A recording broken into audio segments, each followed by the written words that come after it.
panik, siapa yang ketok-ketok pintu kan gitu ya. Takutnya kan orang mau berbuat jahat gitu kan, atau pada waktu itu garong ya, masih masih musim garong ya, zaman dulu itu takutnya garong gitu kan. Eh, tapi akhirnya didiemin, tapi ketok-ketok terus. Nah, tambah penasaran lagi, ternyata bukalah dengan siap-siap orang tuanya. Setelah dibuka ternyata pesantren bisulan sobat, wah sebadan-badan, buset ampun, dari ujung kaki ya kan, kaki, lengan, badan, bahkan wajah pun bisulan sahabat. Bayangin sahabat, kalau muncul bisul di sini sahabat, masa ya ada bisul di wajah ya, wah malunya luar biasa sahabat. Tapi karena memang itulah apa ya, penyakit-penyakit yang memang sering dialami oleh santri gitu loh pada saat mondok gitu. Bahkan yang lebih parah lagi sahabat, saya itu pernah bisulan di apa ya, bisulan yang kelek kameramen ya kan, bisulan yang kelek. Waduh, mau tidur itu nggak bisa, sakit banget. Jadi kalau tidur itu sahabat ya, waktu saya itu bisulan di kelek sampai gede banget itu kan, sampai merah itu bisulnya, tidur nggak bisa, saya ganjel pakai kardus sahabat, sampai segitunya tuh di pondok itu. Wah, saya ganjel pakai kardus sahabat. Jadi apa ya, cerita manis pahitnya di pondok pesantren itu seperti itu sahabat. Jadi penyakit pondok ya kameramen ya, penyakit pondok gitu ya kan, karena memang mayoritas umumnya ya kan, santri yang menimba ilmu itu dia kena cacar ya kan, atau gatal-gatal atau sejenisnya lah, penyakit kulit ya, entah nggak cocok dengan airnya gitu kan, entah nggak cocok dengan cuacanya gitu kan, atau apa gitu. Nah, jadi karena memang di pesantren itu apa ya, berbaur dengan orang banyak sahabat ya, ibaratnya miniatur masyarakat pesantren itu sahabat. Jadi kadang lumrah ya kan, kadang mengalami penyakit, mengalami betah nggak betah gitu kan, dan mengalami banyak hal lah lika-likunya di pesantren itu. Nah, seperti yang dialami juga oleh beliau ya kan, Mbah Muhammad Arsal itu, atau Mbah Wali Gendon ini, saat dia menimba ilmu di pesantren Babakan Ciwaringin Cirebon itu. Nah, katanya itu sedang musim gatal-gatal. Nah, musim gatal-gatal itu sahabat, akhirnya seluruh santri itu disuruh mandi ke kali oleh kiainya, suruh mandi ke kali, ibaratnya supaya apa ya, entir lah ya, nejare wong Jawa, entir penyakitnya lah gitu ya, yang kali. Nah, setelah di kali apa di kolam, di kolam ya, di kolam, sorry sahabat, di kolam yang airnya itu dari kali gitu kan, kurang lebih seperti itu ceritanya, kalau salah mau dikoreksi sahabat. Nah, jadi pada saat santri itu mandi bareng di kolam gitu kan, mandi bareng di kolam ya, biasa namanya anak kecil sahabat ya, namanya bocah gitu kan, bocah pondok, namanya bocah pondok itu kan suka guyon, bercanda gitu kan. Nah, suatu ketika pada saat mandi bareng itu, beliau Mbah Wali Gendon atau Muhammad Arsal ini, dia ditarik sama temennya itu, di apa, dilelepin ya, dilelepin gitu kan, dilelepin sambil ketawa-ketawa temennya gitu kan, biasa namanya anak kecil kan, bercanda kayak gitu kan. Nah, suasana menjadi tidak ketawa lagi gitu kan, menjadi tegang setelah beliau Mbah Wali Gendon saat dilelepin sama teman-temannya itu ternyata hilang, nggak ada. Akhirnya panik, nggak muncul-muncul lagi gitu loh, beliau ini nggak muncul-muncul lagi setelah dilelepin sama teman-temannya, nggak muncul-muncul lagi. Akhirnya teman-temannya panik, wah kemana gitu kan, oh, Muhammad Arsal kemana nih, Muhammad Arsal kemana, wah dicari-cari, wah nggak ketemu-ketemu. Akhirnya sampai dikuras lah kolam itu, dikuras ternyata nggak ada juga sahabat, nggak ada juga. Akhirnya kabar itu sampai diketahui ya kan, dikabarkan kepada orang tuanya bahwasanya anaknya telah hilang di kolam gitu kan, entah kemana nggak tahu, sampai berjalan beberapa tahun sahabat ya, lama itu, sampai berjalan lama beberapa tahun. Nah, jadi setelah hilangnya Mbah Wali Gendon itu ya kan, udah beberapa tahun lamanya, Nah, akhirnya awal-awal orang tua itu memang ada grentes gitu ya, atau apa ya, kalau bahasa Jawa itu gelo gitu ya sahabat ya. Namun karena seiring berjalannya waktu akhirnya ya udahlah melupakan dan ikhlas gitu kan. Tapi dengan melupakan dan ikhlas sikap orang tuanya tersebut, tiba-tiba sahabat, ajaibnya ini ya, ajaibnya, tiba-tiba suatu ketika di rumah orang tuanya itu malam-malam itu kan ada yang gendur-gendur pintu, tok tok tok tok, itu kan. Nah, karena pada waktu itu tuh masih zaman-zaman penjajahan ya, zaman-zaman penjajahan kan, masih zaman penjajahan waktu itu belum merdeka gitu ya sahabat ya, belum merdeka. Akhirnya orang tuanya itu kan panik, siapa yang ketok-ketok pintu kan gitu ya. Takutnya kan orang mau berbuat jahat gitu kan, atau pada waktu itu garong ya, masih masih musim garong ya, zaman dulu itu takutnya garong gitu kan. Tapi akhirnya didiemin, tapi ketok-ketok terus. Nah, tambah penasaran lagi, ternyata bukalah dengan siap-siap orang tuanya. Setelah dibuka ternyata di situ anaknya dan masih mengenali sahabat. Orang tuanya masih mengenali, tapi dengan keadaan Mbah Wali Gendun tersebut pada saat muncul di depan kedua orang tuanya itu dengan apa ya, ya dengan pakaian yang compang-camping lah ya, dipenuhi dengan akar gitu kan, akar pepohonan itu, dengan badan yang kurus. Nah, akhirnya pada saat itu langsunglah beliau Mbah Wali Gendun itu dibawa masuk oleh orang tuanya.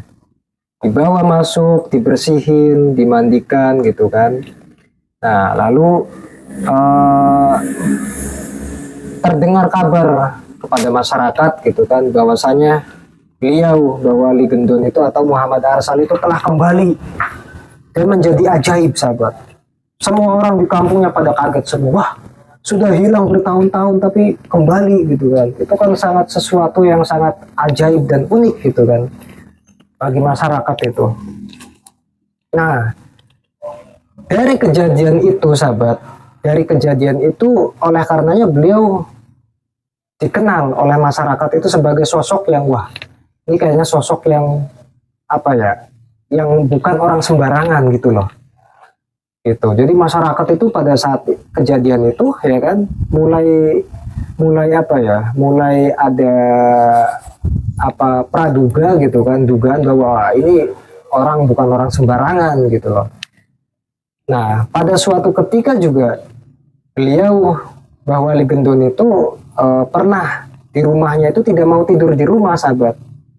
Tidurnya itu malah di atas pohon kelapa gitu loh. Jadi uniknya dia tuh manjat pohon kelapa ya kan, tidur di atasnya.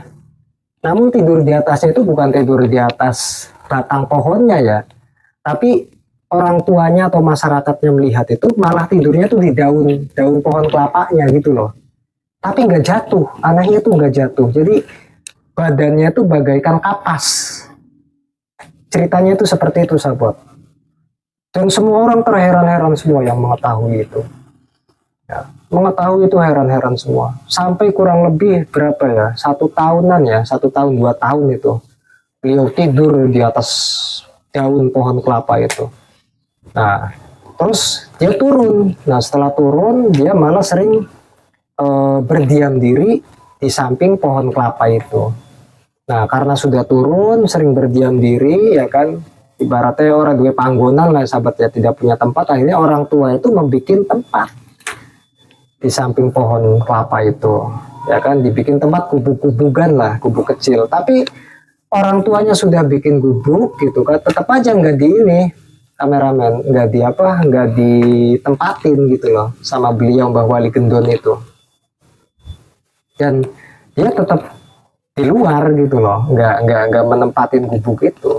Nah, dari situlah beliau mulai dikenal sebagai Mbah Gendun gitu kan.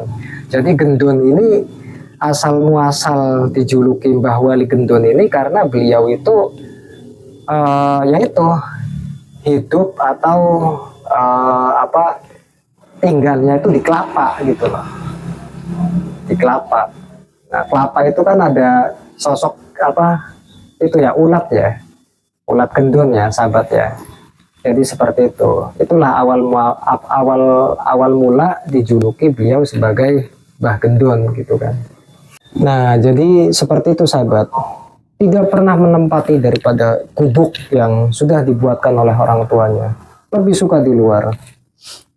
Nah, dari situlah beliau dikenal dengan sosok Mbah Wali Gendon gitu kan. Beliau juga dikenal oleh masyarakat sebagai sosok yang membantu perjuangan kemerdekaan Indonesia sahabat. Atau beliau itu turut serta ikut membantu gitu kan daripada melawan penjajah Belanda itu. Membantu para pejuang-pejuang kemerdekaan yang melawan penjajah Belanda pada saat itu sahabat ya. Nah, lanjut sahabat. Saat beliau membantu itu banyak sebenarnya, beliau itu pernah gini, beliau pernah membantu para pejuang itu untuk apa ya, ngungsi lah ya, ngungsi di gubuknya Mbah Gendon itu ya kan, mengungsi. Saat mengungsi diketahui nih oleh penjajah Belanda itu sahabat, diketahui bahwasanya ada pejuang Indonesia yang mengungsi di gubuknya Mbah Gendon itu, lalu ditembaki sahabat. Nah, ajaibnya sahabat ya kan, dengan karomahnya beliau Mbah Wali Gendon itu, Belanda itu heran. Herannya apa? Ditembaki gubuknya tapi nggak tembus, ya kan? Nggak tembus. Nah, itulah kehebatan beliau. Dan juga ada satu cerita lagi yang unik nih sahabat, terkait orang tua saya. Jadi orang tua saya itu memang aslinya itu orang Kesesi sahabat ya, orang Kesesi. Beliau itu menangi Mbah Wali Gendon itu pada saat orang tua saya itu masih kecil. Pernah diajak sowan ke gubuknya Mbah Gendon gitu kan, oleh simbah saya gitu kan, atau orang tuanya bapak saya. Masuk ke rumahnya gitu kan, entah sowannya apa gitu kan, yang diperbincangkan apa nggak tahu. Lalu udah keluar, setelah keluar itu bapak saya itu ditanya sama simbah saya itu sahabat. Ditanya itu gini, orang Jawa itu, lek awakmu ningali ngopo kan teng dalamnya Mbah Gendon iku. Jadi dong apa dek gitu kan, kamu lihat apa di dalam rumahnya Mbah Gendon itu? Nah, bapak saya waktu itu saya lihat di rumahnya Mbah Gendon itu banyak nasi pak, nasinya itu banyak banget ya kan, banyak banget nasinya. Kata simbah saya apa? Simbah saya menafsirkan bahwasanya apa yang dilihat bapak saya itu banyak nasi. Dia berkata gini, oh berarti kamu nanti bakalan jadi tani gitu kan, bakalan jadi petani. Dan ternyata beneran sahabat, bapak saya itu seorang petani.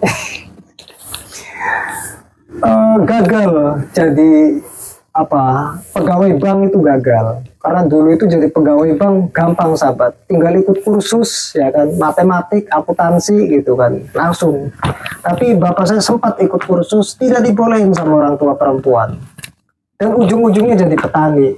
Dan memang betul sahabat, tafsirannya itu betul. Jadi konon katanya sahabat ya, menurut masyarakat orang Kesesi sini, jadi Mbah Gendon itu kalau disowani gitu kan, apa yang kita lihat di situ di rumahnya beliau Mbah Wali Gendon itu, ya itulah apa yang nanti kita dapat.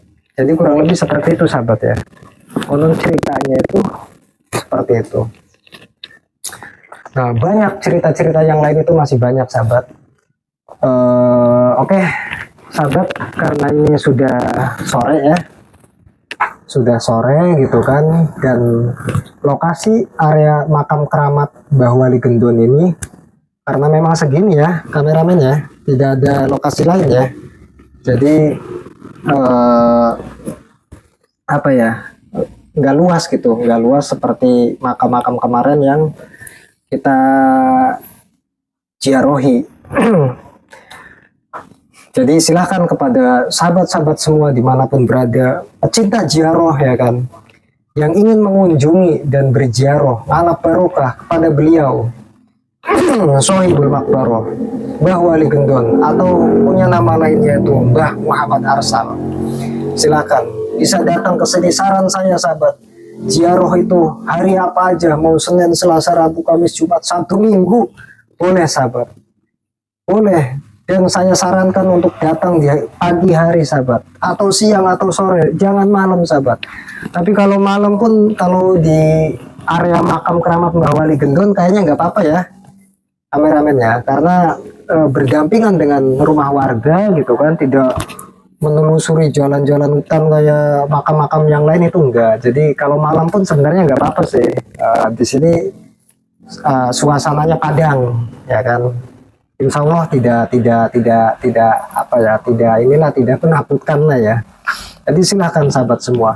Dan mudah-mudahan saya dan sahabat-sahabat semua mendapatkan cipratan barokahnya dari beliau, Mbah Wali Gendon, Kesesi, Pekalongan sahabat. Dan sahabat-sahabat semua selalu dalam lindungan Allah, dalam keadaan sehat walafiat, lancar semua, dan qabul apa yang menjadi hajat-hajat sahabat-sahabat semua. Itu sahabat ya. Oke sahabat, ayo kita lanjut. Kameramen, kita ke area depan ya. Nah, area depan yang ada di sini. Nah, ini kita masuk ya.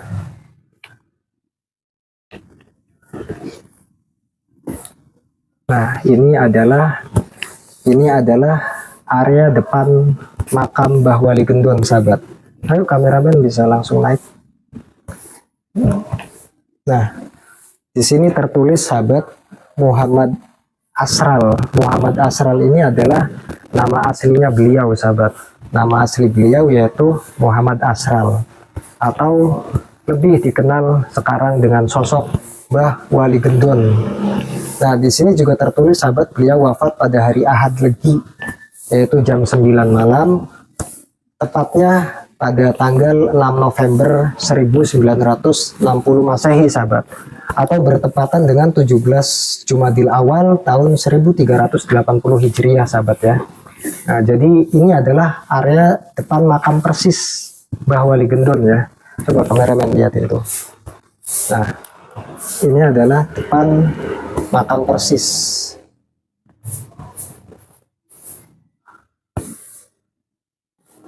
Nah, makamnya itu di dalam sahabat.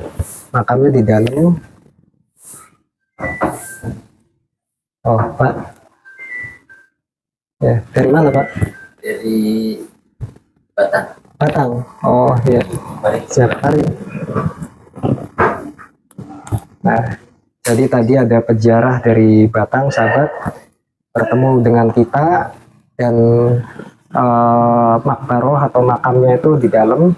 Dan ayo sahabat, kita langsung kirim doa tawasul ziarah dulu kepada beliau Mbah Wali Gendon sahabat. Ayo kameramen.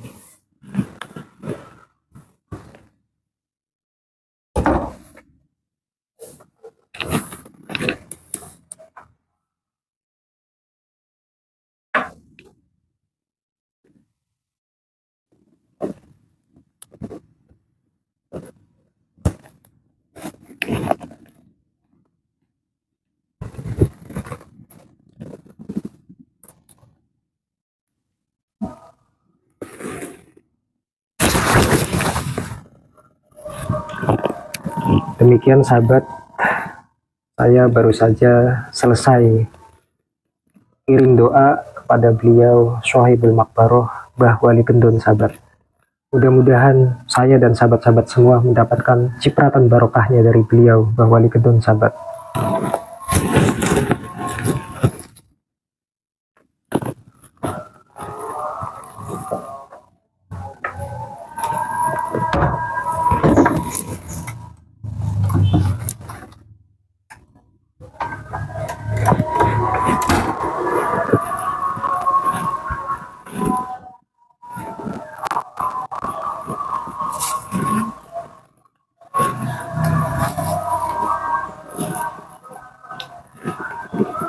Nah sahabat,